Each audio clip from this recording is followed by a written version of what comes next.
ভাই আমরা অনেক সময় আমাদের যখন ওয়াইফাই স্লো হয় তখন আমরা নেটওয়ালাকে গালি দিই বা হয়তো বা আমরা ওয়াইফাই যে রাউটার আছে রাউটারের দোষ দিয়ে থাকি, অথচ আপনি জানেনই না যে এমনও হতে পারে যে আপনার নিজের কারণেই কিন্তু আপনার নিজের ওয়াইফাইটা স্লো হইতেছে। আপনি যদি মনে করে থাকেন যে আপনার ওয়াইফাই রাউটার 100% ঠিক আছে কিন্তু তারপরও আপনার ওয়াইফাই স্লো কাজ করতেছে, তাহলে এই ভিডিওটি আপনার জন্য। ভিডিওতে আমি শুধুমাত্র আপনাকে একটা সেটিংস দেখাবো, এই একটা সেটিংস দেখানোর পরেই কিন্তু আপনার ওয়াইফাই হবে দ্বিগুণ।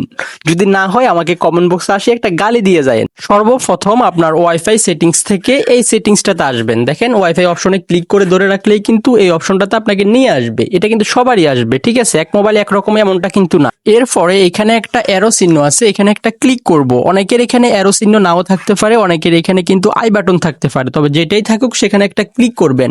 ক্লিক করার পরে কিন্তু আমাদের সামনে এরকম একটি অপশন আসবে। এরপরে এখান থেকে একটু নিচের দিকে যদি স্ক্রল করেন একটা অপশন দেখবেন যে ফরেক্সি, এই যে নিচে একটা অপশন দেখবেন ফরেক্সি, এখানে একটা ক্লিক করবেন। এখানে তিনটা অপশন দেখবেন, নন ম্যানুয়াল, তারপর হচ্ছে ফরেক্সি অটো কনফিগ। এখানে কিন্তু সবারই কিন্তু নন করা থাকে ম্যানুয়ালি, ঠিক আছে?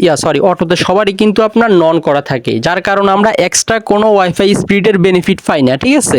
এটা কিন্তু আমাদেরকে ম্যানুয়ালি সেটিংসে গিয়েই কিন্তু এখানে যে সেটিংসটা আমরা অন করব সেটা হচ্ছে আপনার ফরেক্সি অটো কনফিগ। এটা কিন্তু আমরা এখানে ক্লিক করে দিব, এই সেটিংসটাই কিন্তু রাখবো, ঠিক আছে?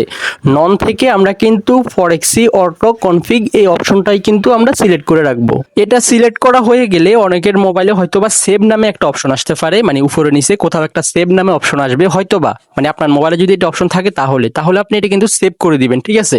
আমার মোবাইলে যেহেতু সেভ নামে কোনো অপশন আসতেছে না, তাই আমার এটা সেভ করা লাগবে না।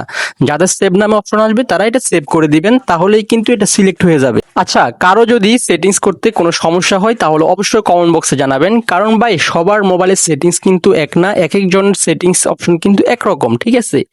আরেকটা জিনিস অবশ্যই লক্ষ্য রাখবেন যে আপনার রাউটার ঠিক আছে কিনা। আপনার রাউটারে যদি ভাই সমস্যা হয় আর আপনি যদি এটা হাজারও যদি এই সেটিংসটা করেন তাহলে কিন্তু ভাই কোনো কাজ আসবে না। তো আগে লক্ষ্য রাখবেন যে আপনার রাউটার বা আপনার ওয়াইফাইয়ের যে মূল লাইন থেকে ঠিক আছে কিনা, ঠিক আছে? সব কিছু ঠিকঠাক থাকলে তখন কিন্তু আপনার 100% এই সেটিংসটা আপনার 2x কাজ করবে, এটা মনে রাখবেন। ধন্যবাদ।